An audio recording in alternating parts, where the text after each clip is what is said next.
अमरावतीसह आता अनेक जिल्ह्यात अवैध गुटखा विक्रीला मोठे उधाण आले आहे। अशातच परराज्यातून गुटखा माल छुप्या पद्धतीने अनेक जिल्ह्यात आणला जातोय। आता कोरोना संसर्ग काळात गुटखा फार हानिकारक ठरत असून सुद्धा मोठ्या प्रमाणात गुटखा विक्री केला जात आहे। असाच मालेगाववरून शेलू बाजाराकडे अवैध गुटखा माल UP 21 CN 2323 या क्रमांकाच्या ट्रकमध्ये येत असल्याची गुप्त माहिती मिळाली। यावरून वाशिम गुन्हे शाखेचे पोलीस निरीक्षक शिव ठाकरे यांनी घटनेची माहिती तात्काळ पोलीस अधीक्षक वसंत परदेशी यांना दिली। रस्त्यावर पोलीस ताफा लावण्यात आला।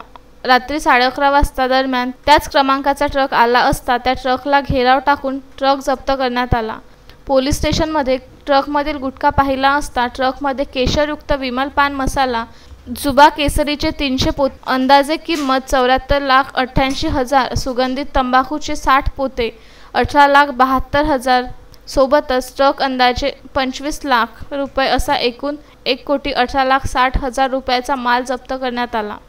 ट्रक चालक आरोपी मोहम्मद यमीन मोहम्मद नईम राहणार मुरादाबाद उत्तर प्रदेश याला ताब्यात घेण्यात आले। त्यांच्याविरुद्ध विविध गुन्हे दाखल करून जप्त करण्यात आलेला माल अन्न औषधी प्रशासन विभागाला तपासणीकरिता देण्यात आले। ही कारवाई पोलीस अधीक्षक प्रवीण परदेशी यांच्या मार्गदर्शनात झाली। पोलीस निरीक्षक शिवा ठाकरे, पोलीस उपनिरीक्षक भगवान पायघन, सहाय्यक पोलीस निरीक्षक भगवान गावंडे, पोलीस कर्मचारी सुनील पवार, प्रेमदास आडे, राजेश राठोड, राजू गिरी, अश्विन जाधव, प्रवीण राऊत यांच्यासह अनेक पोलीस कर्मचाऱ्यांनी सहभाग नोंदवला। अक्षय लोटे, विदर्भ न्यूज, कारंजा।